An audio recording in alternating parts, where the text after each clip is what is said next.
اور ہماری فہرست میں پہلا نام ہے محترمہ روبینہ فیصل صاحبہ کا، جو کینیڈا سے تشریف لائی ہیں۔ آپ کا موضوع ہے اردو صحافت۔ میں بہت ادب کے ساتھ ان سے درخواست کر رہا ہوں کہ وہ یہاں آئیں اور اپنا مقالہ پیش کریں۔ محترمہ روبینہ فیصل صاحبہ۔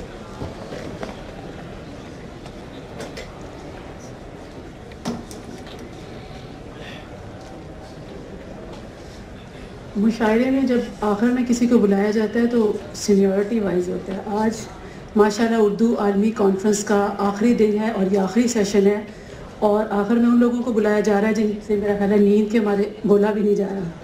تو مجھے جو عنوان دیا ہے، اور میرا خیال ہے کہ آخر میں بولنے کا یہ فائدہ یہ نقصان ہوتا ہے کہ بہت سارے لوگ بہت ساری باتیں کر کے جا چکے ہوتے ہیں۔ میرے جو مقالے کا عنوان ہے وہ ہے اردو صحافت اور 21ویں صدی۔ بہت پوائنٹس جو ہیں بیچ بیچ میں سے پڑھوں گی کیونکہ کافی باتیں جو ہیں وہ ہو چکی ہیں۔ صحافت جو ہے اس کی ضرورت کیوں ہوتی ہے؟ اس کا اپنی بات پہنچانا اور دوسرے کی بات جاننے کی خواہش رکھنا یہ انسانی فطرت ہے۔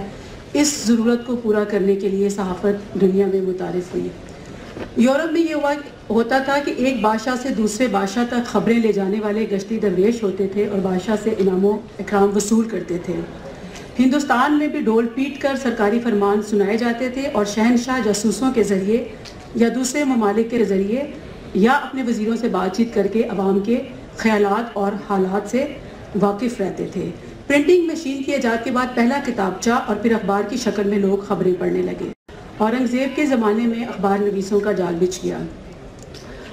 ہمارے ہندوستان میں دیسی اخبارات کا آغاز کیسے ہوا؟ پہلے بنگالی اور فارسی میں اخبار چھپنے لگے، لیکن اردو جلد ہی میدان میں اتر آیا، مگر اس طرح نہیں کہ وہ کسی جو مین اخبار ہے انگلش فارسی یا بنگالی کا ضمیمہ بنتا، بلکہ اس نے ایک علیحدہ تشخص کے ساتھ ابھرا۔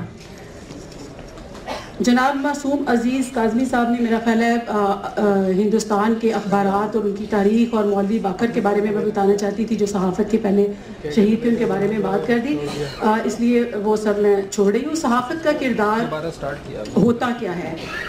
عوام کے لیے عوام کے بارے میں تخلیق کیا ہوا مواد، بڑی اہم بات ہے یہ، کسی بھی ملک کا یہ چوتھا ستون ہوتا ہے اور یہ قوموں کی ترقی میں بہت اہم کردار ادا کرتا ہے۔ خبریں فراہم کرنا اس کا کام ہوتا ہے، شعور بیدار کرنا، ایمانداری سے خطرات سے آگاہ کرنا اور معاشرے کی خرابیوں سے پردہ اٹھانا بھی اور ان کے حل پیش کرنا بھی۔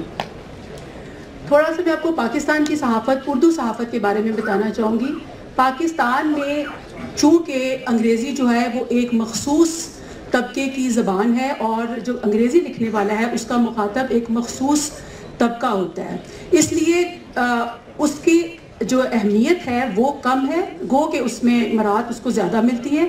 دوسری طرف اردو، جیسا کہ ہم نے کہا کہ عوام کی، چونکہ صحافت عوام سے ریلیٹڈ ہے اور اردو عوام کی زبان ہے، اس لیے پاکستان میں اردو کو اہمیت بہت ہے، لیکن اس کے ساتھ ساتھ مشکلات اس طرح ہیں کہ اردو کا جو صحافی ہے اس کو کوئی بھی سرمایہ دار یا جاگیردار جس نے عوام کو بے شعور رکھنا ہوتا ہے وہ اردو لکھنے والے کے اوپر زیادہ سختی کرتا ہے۔ آج اگر ہم صحافت اردو کی بات کرتے ہیں تو میرے خیال میں دنیا کی ہر صحافت پر ایک سوالیہ نشان ہے۔ اردو میں تفریح اور سنسنی کا پہلو میں زیادہ نظر آنے لگ گیا ہے۔ اردو زبان اور صحافت کی تاریخ بھول کر ہم اسے پسماندہ اور غیر معیاری زبان سمجھ کر تحقیق اور سنجیدگی سے ہٹ رہے ہیں۔ اردو کے صحافی کا کچھ، چاہے وہ پرنٹ میڈیا کا ہے یا الیکٹرانک کا، اس کا کام زیادہ مشکل ہے کیونکہ اسے اس زبان میں لکھتے ہوئے اس احساس میں مبتلا کیا جاتا ہے کہ وہ دنیا کی دوڑ میں پیچھے ہے۔ اردو لکھنے والے کا مشن آج بھی وہی ہونا چاہیے جو ماضی میں تھا، کیونکہ اردو کا قاری آج بھی وہی کھڑا ہے جہاں وہ کل کھڑا تھا۔ اس لیے اردو صحافت کو میں کانٹوں کا میدان کہتی ہوں۔ ہندوستان کی بات کریں، ہندوستان میں آج جو اخبارات چھپ رہے ہیں، کیونکہ ان کی تاریخ اور ہندوستان میں اردو اخبار نے جو تحریک پاکستان میں اس کے بعد اس سے پہلے جو کردار ادا کیا وہ میں نے بتایا کہ معصوم صاحب جو ہیں اس کے بارے میں بات کر چکے ہیں۔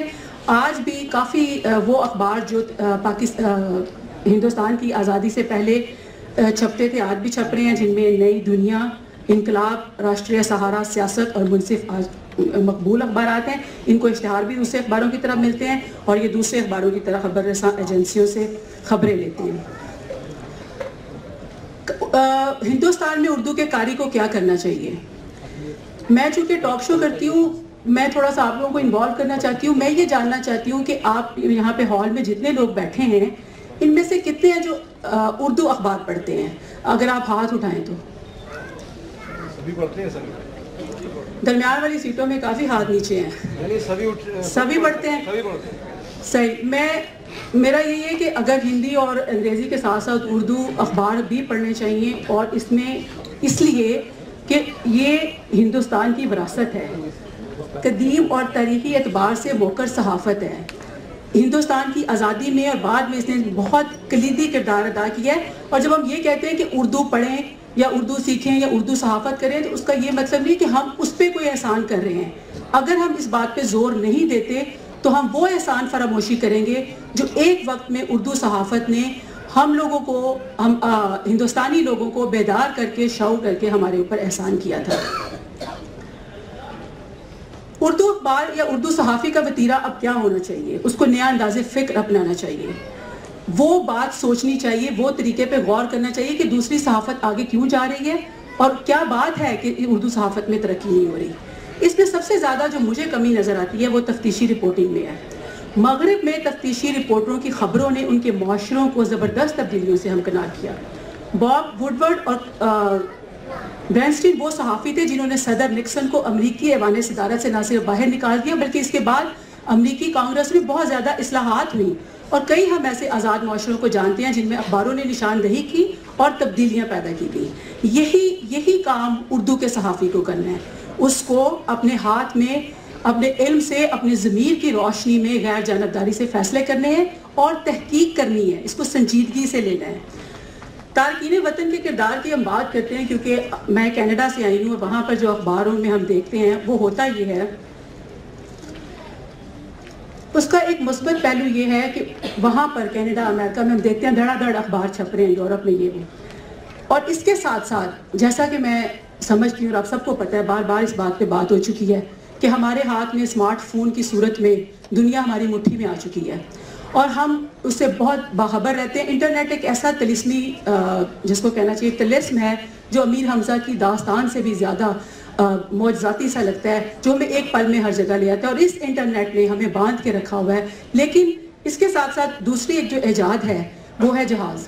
پہلے امیگرینٹس ہوتے تھے، وہ جب جاتے تھے سالوں پہلے کسی دوسرے ملک میں، تو اپنی زبان اور بھول جاتے تھے کہ وہاں پر یا تو ایک ریلا جا کے مقامی آبادی میں ضم ہو جاتا تھا، یا اس وقت دوسرا ریلا پہنچتا تھا، یا لوگ آتے ہی نہیں تھے کہ وہ اتنے ڈسکریج ہوتے تھے. لیکن جہاز نے انسان کو پرندوں کی جو پرواز کی طاقت دی، تو لوگ، جہاز، انٹرنیٹ، ان دو کی وجہ سے ہم اپنے ملک سے، اپنی ثقافت سے، اپنی زبان سے جڑے رہتے ہیں. اس کا نقصان کیا ہے؟ اس کا نقصان یہ ہوتا ہے کہ جو کینیڈا میں اسپیشلی میں دیکھتی ہوں یا امریکہ میں، وہاں کی مقامی خبروں چھپنے کی بجائے پیچھے بیک ہوم کی جو خبریں ہوتی ہیں، پتو کی میں کسی کے بچے کے بال نائی نے غلط کاٹ دیے، یا بلوچستان میں وڈیرا کیا کر رہا ہے، وہ خبریں کٹ کاپی پیسٹ کر کے اسی انٹرنیٹ کی بدولت دی جاتی ہیں. حالانکہ کرنا کیا چاہیے؟ جیسے ابھی آٹوا میں ایک واقعہ ہوا، آپ سب کو پتا ہوگا، ٹیررسٹ اٹیک ہوا پارلیمنٹ میں کینیڈا میں. تو وہ ہمارے بچے اور ہم لوگ ویسٹرن میڈیا کو دیکھ رہے تھے کہ وہ کیا رپورٹنگ کر رہا ہے. اردو کے وہاں کے اخبار نے ہمیں کوئی خبر نہیں دی. گھر میں بیٹھی وہ مائیں جو اردو جانتی ہیں، جن کا بچہ انگلش اخبار پکڑ کے ایک طرح کی وہ انٹرپریٹیشن کر رہا ہے اس واقعے کی، اردو پڑھنے والی ماں اس کو بتا سکتی ہے کہ تم جو ہو دوسرا سائڈ بھی دیکھو، دوسرا پہلو بھی دیکھو. اور یہ اسی صورت میں ہو سکتا ہے جب کہ اردو اخبار جو وہاں چھپ رہی ہیں وہ وہاں کی خبریں بھی دینی شروع کر دیں. اور دوسرے بھی بڑے مسائل ہیں وہاں پہ، ہجرت کے بعد جو پیدا ہوتے ہیں، بچوں کی تربیت کا مسئلہ، اپنی ثقافت کو بچانے کا مسئلہ، ریلیجن کا مسئلہ، ٹین ایج کی شادیوں کے مسئلے، بیویاں امپورٹ کرنے یا ہسبینڈز امپورٹ کرنے کے بہت سارے وہاں پہ مسائل ہیں جن پہ بات ہونی چاہیے. مقامی اخبارات کو ان پہ بات کرنی چاہیے. صحافت جو ہے یہ بہت بڑی طاقت ہے.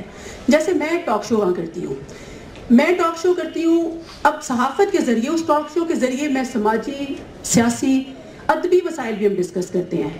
اب وہاں بیٹھا بچہ جو اردو لکھ اور پڑھ نہیں سکتا، سمجھ سکتا ہے، وہ ڈاکٹر تقی عابدی کی وہ تقریر یا وہ میرے ساتھ انٹرویو ان کا 40 منٹ کا سن کے علامہ اقبال کو ہم سے زیادہ گہرائی سے سمجھ سکتا ہے. تو یہ صحافت ایک ایسی طاقت ہے. اب ٹی وی اور یہ آواز کی وجہ سے ہم اس کو پرنٹ میڈیا سے نکل کے بہت اچھے طریقے سے استعمال کر سکتے ہیں اگر کرنا چاہیں تو. اردو زبان ایک معجزہ ہے. خزاں میں بھی اس پہ پھول کھل جاتا ہے کہ عام لوگوں کی زبان تھی اور رہے گی.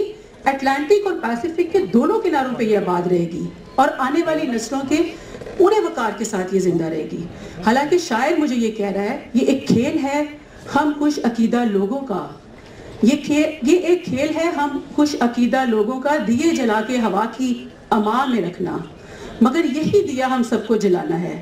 اس طرح کی عالمی کانفرنسوں کا انعقاد اور آپ لوگوں کی یہاں پہ جو پریزنٹیشن ہے, میں حیران ہوں آپ لوگوں کو دیکھ کے کہ آپ لوگ کس ذوق و شوق سے اردو کے بارے میں سننے کے لیے 3 دن سے مسلسل آ رہے ہیں اور آپ کے جو جذبے میں کمی نہیں دیکھ رہی. یہ روشنیاں ہیں جو اردو زبان کو زندہ رکھے ہوئے ہیں اور رہتی دنیا تک زندہ رکھیں گے. شکریہ.